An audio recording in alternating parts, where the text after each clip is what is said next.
Hi there, this is Kelly Galloway with Dynamic Monitors. Wanted to make this video to explain something that you need to be aware of to make sure you're getting proper readings when you're using the ETC Pask constant head permeameter for doing in situ permeability testing, especially in very slow soil, slowly permeable soil like clays, silts, loams, that sort of thing. So what I've done is this is my permeameter, which I've filled with water and then inverted into a soda bottle that I've cut the top away just to represent the well hole. So this is representing the hole that you would have augured into the soil with your auger. So when I flipped it into the hole, water flowed out of the permeameter and filled up the hole. But you can see here, I've circled in orange the uppermost vent hole, air vent hole on the permeameter on the lower tube here. So this is what sets the level, the constant head that the permeameter is designed for. In this case, this permeameter has a 15 centimeter or approximately 6-inch head. So it should be maintaining a head of water in the well hole approximately equal to 6 inches or 15 centimeters.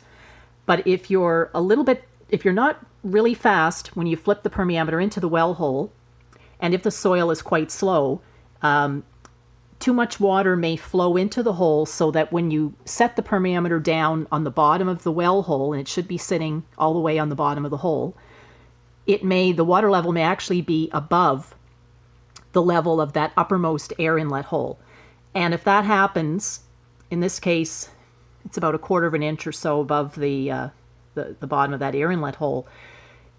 If that happens and you're in a very slow soil, it may take hours before enough water drains out into the soil that water level drops low enough that it drops below the level of that uppermost vent hole, which will allow air to get into the permeameter.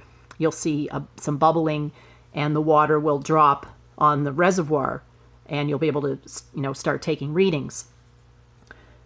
But because this is down in the ground, you're probably not going to be able to see or be able to tell if your water level is at the air vent hole, just below the bottom of the air vent hole where it should be, or if it's actually covering up the hole, if it's actually above the hole.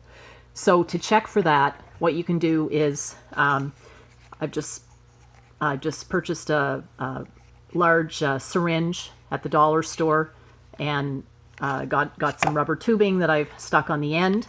And what you can do is feed the tubing down into your well hole, into the water, and extract some of the water until you start to see bubbling. And it doesn't hurt if you take out more than you need, because it's just going to fill right back up to the bottom, to the level of the bottom of the well, of that uppermost air vent hole. So I'm just going to lower it down. You can see the water level dropping as I withdraw the syringe. Okay, and you saw that bubble. So it bubbled when the water got down below the level of that uppermost hole, and it sort of there's a meniscus there up against that hole, and with surface tension, it had to get down right to the bottom of the hole before it kind of broke the surface tension and allowed a bubble of air to get into the permeameter.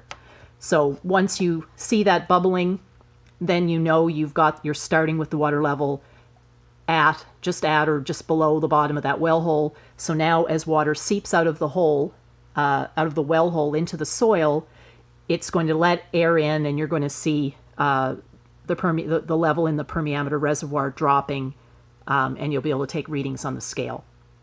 But otherwise, it could take hours for that water to get down to that starting point, and you may think, and you're not going to see any dropping on the scale until it at least gets down to that point where it starts bubbling.